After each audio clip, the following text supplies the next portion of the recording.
By the way, it seems that Paul's only junior had been complaining to others about how poor his leadership was, to the point that he couldn't even consider him a boss.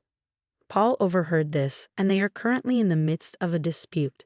He should have known how important it is to take care of your own junior. As for me, I had been offered a position at our overseas headquarters. I had been declining due to the current circumstances and out of consideration for Paul. But I finally decided to take on the opportunity. I'm currently preparing for my transition. I've been causing my father some worry, but we've started practicing video calls so we can keep in touch when I'm abroad. I am content because I'll be able to pursue the job that I have been dreaming of since I was a child. It's time to give it my all. Paul hardly ever helped with household chores, but Michelle didn't mind. When they went out together, Paul always took charge, letting Michelle relax and enjoy herself without any worries. It felt like they had a good balance in their relationship. However, everything changed when Michelle's mother passed away. While Michelle was at work, her father called to tell her that her mother's health had gotten worse and she had collapsed. Michelle rushed to the hospital and said her final goodbye to her mother. She decided to stay with her father to arrange the funeral. When she called Paul, he said he couldn't leave work suddenly. He missed the wake and only made it to the funeral, but it seemed like he hadn't prepared to dress appropriately for the occasion. I had to quickly find him clothes to wear, but he complained a lot, saying I should have done it earlier. With all the sadness and business of arranging the funeral, I couldn't handle Paul's complaints, so I ignored them. But he didn't seem to appreciate that and stayed in a bad mood. Since then, it feels like we've been arguing more in our marriage. It's normal to have disagreements after being married for 3 years, but lately, Paul has been picking fights aggressively. He's always telling me what to do and taking charge. I got tired of it and tried saying no a few times, but he didn't know where things were in the house. So simple tasks took a long time. Plus, he complained while trying to help, making an even bigger mess. Eventually, I realized it's easier if I just do everything myself. I didn't always do everything Paul asked. I handled some things myself to make my life easier. I mentioned preparing for my mom's first death anniversary gathering next week. Okay, I said, and Paul grumbled, oh, I have an important meeting that day. What should I do? I've told you about this gathering well ahead of time. How could he suddenly say he couldn't make it? What? You're not coming. Paul let out a heavy sigh. It's not that, but it'll be hard to leave everything to my subordinates, you know. He seemed pleased with his recent promotion and often talked about his junior team members. I felt like sighing right along with him. Please make arrangements for it, all right? I stressed. It was the day before my mom's first death anniversary gathering. When I returned home from work, Paul was sulking in the living room, drinking beer. Sorry, I'm late. Had to do overtime, he mumbled. I figured he was upset because I was late, delaying dinner. I've been waiting here for an hour, just as I expected. But it's only an hour, right? If he couldn't cook, he could have bought something. I did tell him when I'd be home. He could have taken some initiative. Holding back my frustration, I handed him a takeout box. I thought cooking would take too long, so I got this on my way home. In response, Paul slammed his beer glass on the table. Takeout again. Aren't you slacking off a bit too much lately? The last time I got takeout was about 2 weeks ago. Sure, I've been busy, and maybe I haven't been cooking every day, but still. I make sure to eat balanced meals and avoid relying on packaged food too much. Even though I don't think I deserve criticism, as I debated whether to respond, Paul, misunderstanding, added insult to injury. Can't argue when it's true, huh? Do your chores properly. You've been coming home late and claiming overtime.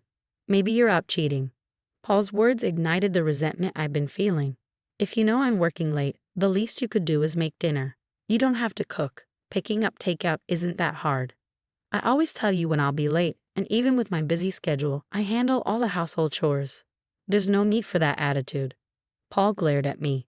You're 3 years older, remember? I could have married a younger woman, but I chose you, Paul said, expecting gratitude and obedience. You should be thankful and listen to me. No one else would want you, so you'd be in trouble if I left, right? Did he really just say that? I was furious and couldn't hold back. If you wanted a younger woman, you should have married one before we got together. I asked if you were okay with me being older, and you said yes. That's why we got married. Even without you, I can manage my life. Paul laughed mockingly. Fine, let's get a divorce. With that, he grabbed his beer and takeout and went to his room. We've argued before, but this was different. I was done with him. I decided to eat my takeout to calm down. Maybe he was just hungry and annoyed, I thought as I ate. But I couldn't shake the disbelief that this was happening the day before my mom's death anniversary. After a while, I called out to Paul from outside his room. "We need to leave by 8 a.m. tomorrow, so I'll wake you up around 7. There was no response, but I felt he was awake. With that said, I went to bed. The next morning, when I woke up early, Paul was already gone. The bags I packed were still in the room. He hadn't left for the gathering without me. Where did he go? I called his phone, but he didn't pick up. He didn't respond to my texts either. With no other option, I left a voicemail and started getting ready to leave alone. I finally reached Paul while waiting for the train at the station. "I have a meeting. Can't leave it to my juniors," was all he said before the call ended abruptly. I was overwhelmed with a mix of anger and resignation, feeling stunned and bewildered. Before I could dwell on it further, the train arrived, burdened with luggage meant for two. I boarded alone. Upon reaching my father's house, he asked anxiously, "Where's Paul?" Seeing my father's sadness since my mother's passing, I didn't want to add to his worries. Taking a deep breath, I forced a smile and replied, "Sorry, he got called into an important meeting." He was supposed to come, but with his recent promotion, it sounded crucial, so I encouraged him to prioritize it. My father nodded in understanding. "I understand. He's working hard. It's disappointing not to see him, but your mother would understand. Let him know he's always welcome here." His words stung a bit, but I maintained my smile throughout the day. With no word from Paul and the night growing late, I didn't reach out to him either. Planning to stay the night and return home the next day as planned, I saw no need to contact him. Though it felt childish, I thought about making him his favorite dish, hamburgers, tomorrow. With that in mind, I went to bed. The next day, I left my father's house and got home around noon. Before going grocery shopping, I wanted to drop off my bags. As I entered the living room, I saw Paul had left dirty laundry lying around, as usual. I sighed, thinking he still hadn't learned how to use the washing machine, and tossed his laundry in with mine. Taking a break and returning to the living room, I noticed something on the table. As I got closer, I couldn't believe what I saw: divorce papers already signed by him. Why? I stared at the papers in disbelief. Was this his way of asking for a divorce? I grabbed my phone from my bag. It should be Paul's lunch break. I wasn't sure if he'd answer, but to my surprise, he did. As soon as I called, I asked, "What's the meaning of these divorce papers?" Paul laughed and replied, "What's there to question? It's exactly what it seems. I don't want an older wife who won't handle household chores. That's why I want a divorce. If we split, I can find a younger wife. After all, a wife is like a status symbol, right? I can't boast about you because you're older. It's tough when my team asks about you, and avoiding the topic isn't easy." I was speechless, unable to respond. "If you want to avoid a divorce, start doing your chores properly. I'll be home as usual today, so make sure to get some beer, all right? If you disagree, take the divorce papers to court. It's your call." With that, he hung up, leaving me in shock, unable to utter a word. Paul probably assumed I'd comply if he said that. I only did the chores because I disliked having to ask or beg him. He must have believed I did it to keep him from leaving me. Perhaps he thought I wouldn't stand up to him because he's the dominant one. Being married to a younger husband might seem glamorous to some, but in reality, there's nothing remarkable about it.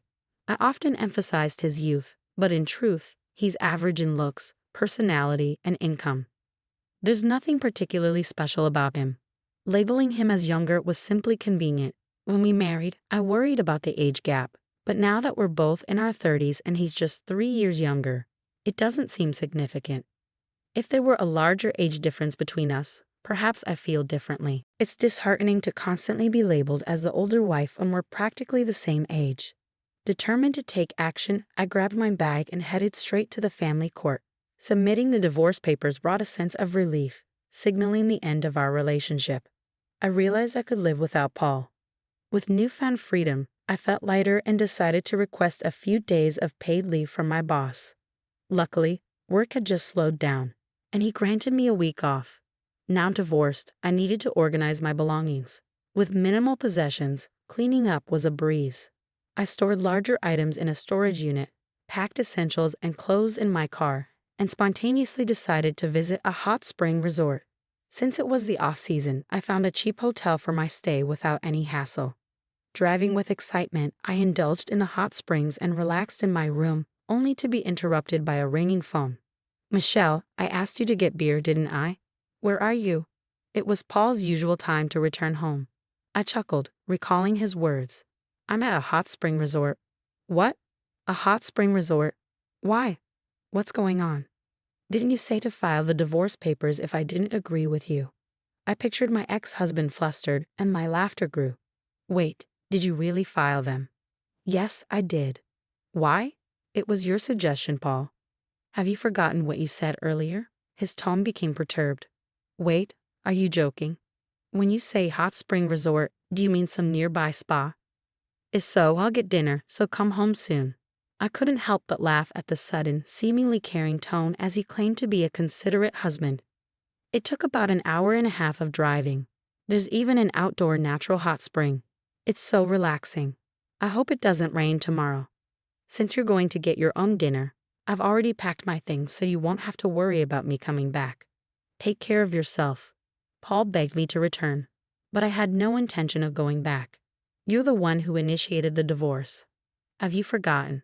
It was obvious you were using divorce as a threat to control me. I told you, I can manage without you. Now that you've divorced your older wife, go find a younger one. Whether you can or not, I don't know." Paul fell silent. "It's none of my business, but you should consider moving out of that apartment too." Finally, Paul spoke again. "Why should I?" His voice was barely audible. "Think about your income. You'll go broke soon if you keep living there. You can't clean, do laundry, or cook. You'll need housekeeping and dining out, right? That costs money. It would be a problem if most of your salary went into rent. You thought you were the provider, but my salary is nearly double yours. You never provided for me. If anything, it was the other way around. Also, you were overconfident just because of one junior. But did you know I have multiple juniors under me and even more under them? I don't usually talk about work because Paul gets moody, but I outrank him in both position and salary. You'd think he'd notice after living together, but it seemed like he was fine finding out now. Perhaps Paul, being dominant and proud, kept his ego intact by looking down on me. Now that he can't, he must feel defeated. I've shattered his pride as payback for all these years. The reason I handled household chores without complaining, despite your domineering behavior, was partly because you were younger and I cut you some slack, and partly because it was too much hassle to ask you for anything. It's not like I needed you to stay with me. I was just taking care of your needs along with mine. So when you said, do the chores or we divorce, of course I chose divorce. We're strangers now. Goodbye then. I said what I needed to and hung up. Feeling refreshed, I savored the hotel's food afterward. As expected, Paul sought reconciliation, but I replied with a smile. I'm older than you. I'm sure you don't want me back. Presumably, he wasn't successful with younger women. Eventually, Paul gave up and moved out of the apartment. I hired a lawyer for the division of assets, demanding more to compensate for the burden of household chores imposed on me until now. Paul, being cheap, didn't hire a lawyer, so I had the upper hand. With my lawyer, we reached an agreement with favorable conditions for me. By the way, it seems Paul's only junior had been complaining to others about his poor leadership, to the extent that he couldn't even see him as a boss. Paul overheard this, and they're currently in dispute. He should have realized how crucial it is to support your own junior. As for me, I've been offered a position at our overseas headquarters. I initially declined due to the current circumstances and out of consideration for Paul. But I finally decided to seize the opportunity. I'm now preparing for my transition. Though I've caused my father some worry, we've started practicing video calls to stay connected when I'm abroad. I'm content knowing I'll be pursuing the job I've dreamt of since childhood. It's time to give it my all.